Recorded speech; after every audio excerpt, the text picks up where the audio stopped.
amigos de BeHealth, Lili García con ustedes, y en BeHealth continuamos con este homenaje a médicos oncólogos o dentro del área de la oncología que están haciendo una diferencia en nuestro país, y uno de ellos es el radio-oncólogo y presidente de la Facultad del Hospital Oncológico de Puerto Rico, el doctor Julio Díaz Padilla. Gracias por estar con nosotros. Gracias a ustedes por la oportunidad. No todo el mundo conoce qué es la especialidad de radio-oncología dentro de la radiología. ¿Podría explicarnos?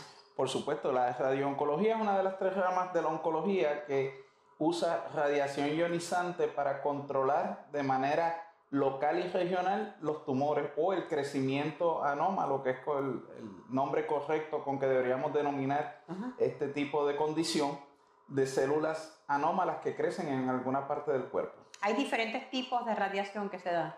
¿O es la misma? No, o sea, usamos diferentes tipos de energía. De energía. Para dar la radiación, la radioterapia, pero la radiación básicamente son rayos X y rayos gamma, los que utilizamos, sí. En todas las ramas de la ciencia hay avances constantes, y yo me imagino que en el área de la radiología, siendo algo tan técnico, no es una excepción. ¿Qué es lo que usted ha visto dentro de su carrera que tal vez cuando comenzó decía, tal vez esto es imposible? Es increíble cómo la radiooncología, que mucha gente la confunde con una rama de la radiología, y no somos una rama de la radiología, somos una rama de la oncología. De las 3 ramas de oncología, que es la quirúrgica, la oncología clínica y nosotros la oncología de radiación. Pues ha evolucionado en los últimos años, desde la época en que yo me entrené, donde utilizábamos máquinas de cobalto, que simplemente era una máquina que dejaba escapar una cantidad de radiación de una fuente viva de cobalto 60 que tenía la máquina, hasta hoy en día, las máquinas que tenemos hoy en día, que no tienen ningún tipo de material nuclear o material radioactivo dentro de ellas, sino que se produce la energía en base a componentes electrónicos de la máquina, y podemos aumentar la precisión y la efectividad de la energía, y la podemos poner donde nosotros exactamente la queremos para hacer lo que exactamente nosotros queremos. ¿Y eso beneficia algún tipo de cáncer en particular más que otros? Hay tumores que son resistentes a la radiación, hay tumores que son sensibles a la radiación. No todos los tumores se tratan con radiación, al igual que no todos los tumores se operan, y al igual que no todos los tumores se le da quimio. Pero sí te puedo decir que el 60% de los tumores conllevan las dos, o alguna modalidad que conlleve tanto cirugía, radioterapia como quimioterapia, que es la oncología clínica.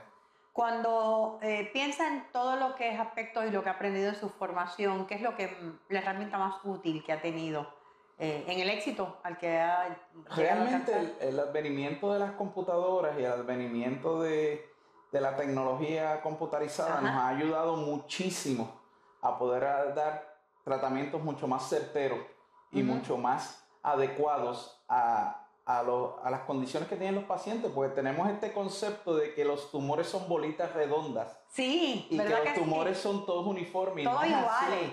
No es así, los tumores tienen diferentes formas, están de diferente posición, y no es lógico tú darle la misma cantidad de terapia a un tumor que en su base sea más ancha, que en su parte superior sea más finita. ¿Por qué tenemos que darle la misma cantidad de radiación? No hace Cuando sentido. lo podemos adaptar a esa forma, y lo podemos adaptar para que solamente el tumor reciba la cantidad de radiación necesaria, no los tejidos sanos que están alrededor. O sea que es un reto cada uno. Cada paciente es un mundo, cada paciente es un reto. Si se pone a pensar en alguno que haya sido algún reto en particular, o un caso más desafiante.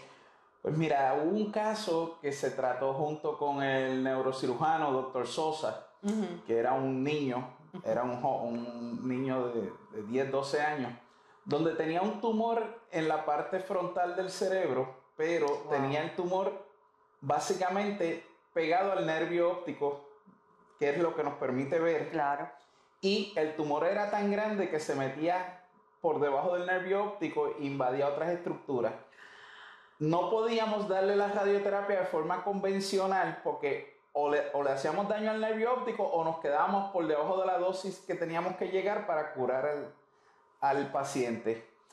Y se nos ocurrió usar una combinación de tratamientos, tanto de radiocirugía, que aunque se llama radiocirugía, no quiere decir que le vamos a abrir la cabeza al paciente. No es invasivo. No es invasivo, es simplemente un haz de radiación bien finitito, hasta que cubrimos un área específica, como si fuera un bisturí electrónico. Y la otra parte con radioterapia convencional. Y entre Dr. Sosa y el equipo de radioterapia logramos hacer un plan que llenó a cabalidad todas las expectativas y gracias a Dios el niño no perdió visión, se destruyó el tumor, no, se desapareció el tumor. Y casualmente lo vi hace como 2 meses o 3 meses y está muy bien. Inclusive se va a casar ahora el muchacho. Yo me imagino que eso como profesional le tiene que dar una satisfacción enorme. Es sumamente satisfactorio, realmente. Porque, ¿verdad? Es una especialidad que no siempre es alegre los resultados. No, y también es una especialidad sumamente controlada, sumamente reglamentada, porque estamos trabajando con radiación. Claro. Una vez que tú le das una dosis de radiación a un paciente, no se la puedes quitar y la tienes que considerar para el resto de su vida. No es como un antibiótico o una medicina que le da una reacción al paciente, tú se la quitas, trabajas la reacción alérgica y se acabó y le cambias el medicamento. Aquí una dosis de radiación se queda ahí para siempre y hay que considerarla. Las consecuencias. Las consecuencias y que el cuerpo se acuerda de que ese tejido fue tocado por radiación. Lo más importante es que aunque somos una especialidad que es sumamente reglamentada por muchas agencias reglamentadoras, no tanto de parte del Departamento de Salud y las agencias de medicina, pero también por la Comisión Reguladora Atómica, por otra serie de agencias que regulan el uso de la radiación. Y muchas veces tendemos a quedarnos en la cajita. Tendemos a quedarnos en lo que nos dicen los estándares, en lo que nos dicen las guías. Y las guías son importantísimas, son primordiales y uno trata de quedarse siempre dentro de esas guías porque es lo que está establecido y es lo que nos permite a nosotros navegar por todo este mundo de manera segura.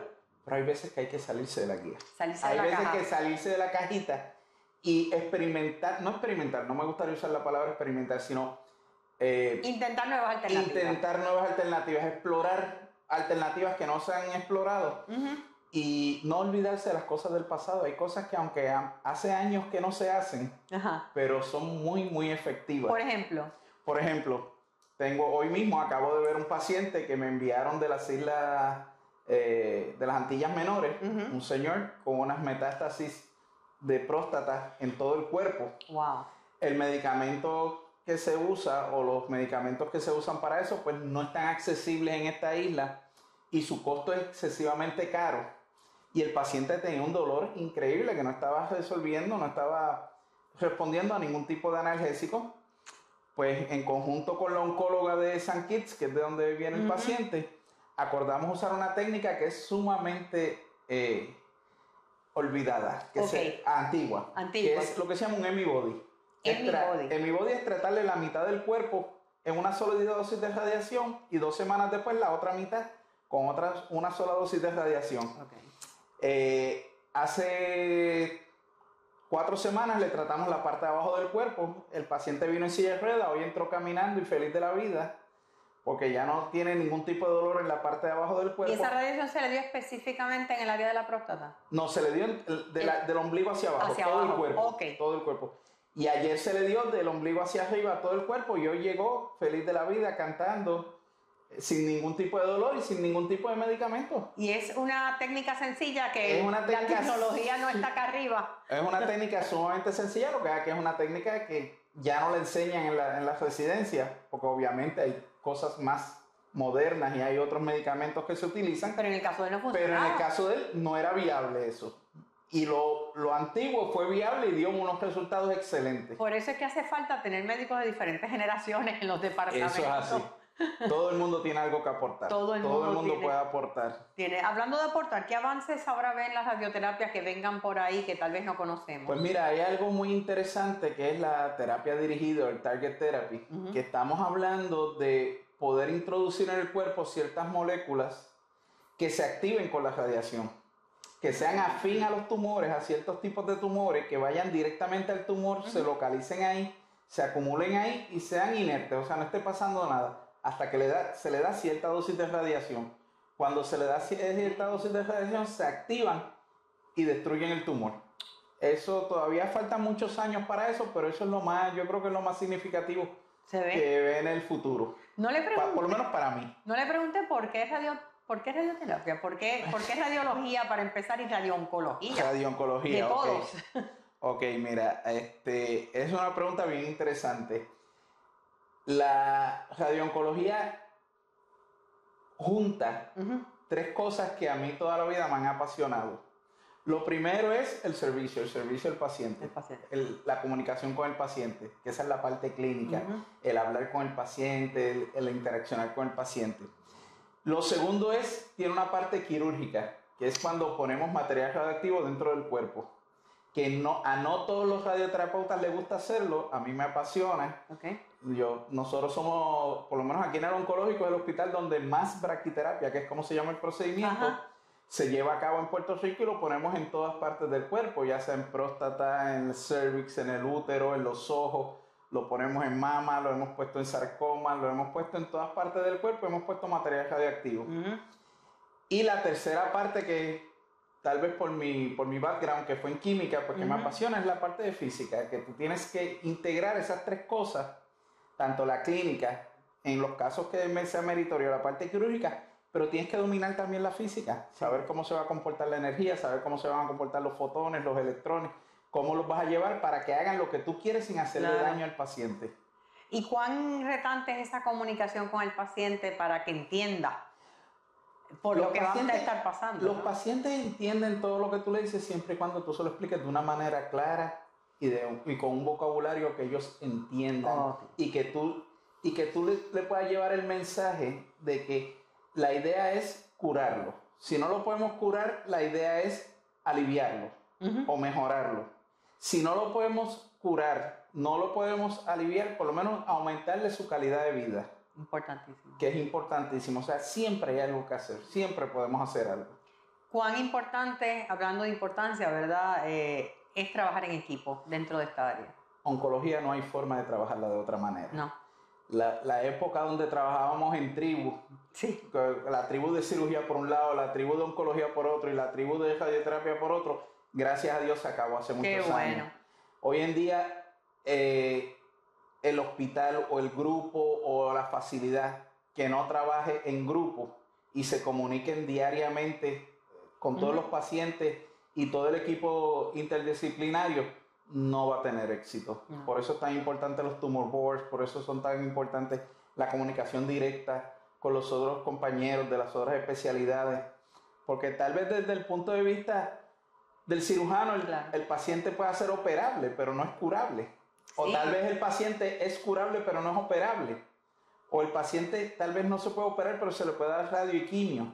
O se puede operar y evitarle las radio y la quimio. O sea, todas esas cosas hay que hablarlas antes de someter a un paciente a un tratamiento. Lo mismo que muchos pacientes tienen miedo cuando se habla de radioterapia, a las consecuencias y se niegan al tratamiento. Sí, lamentablemente hay un estigma bien grande.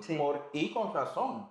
O sea, las máquinas viejas, las máquinas antiguas, uno oye a los pacientes que dicen, que me quemaron, o a mi mamá la quemaron, o a mi abuelita le dieron radiación y se quemaron. En realidad no es una quemadura, eso tiene otra explicación. Parece una quemadura, pero tiene otra explicación. Pero sí, las máquinas viejas producían... Pero era otra cosa. Era otra cosa. Hoy en día, gracias a Dios, cada día lo vemos menos y menos y menos. Sí, obviamente, depende de la idiosincrasia del paciente. Hay pacientes que tienen la piel más sensible, hay pacientes que tienen la piel menos sensible. Ya sabemos que hay ciertas condiciones que antes eran una contraindicación absoluta para la radioterapia. Hoy en día sabemos que no son contraindicación absoluta, pero los tenemos que vigilar de cerca, como son las enfermedades del colágeno, el lupus, la escleroderma, la miositis. Pues todos esos pacientes los tenemos que vigilar de cerca cuando le damos radioterapia. Pero los beneficios, diría usted, son mayores que lo que serían los efectos secundarios. Por mucho, los beneficios, como te digo, la idea es curarlos.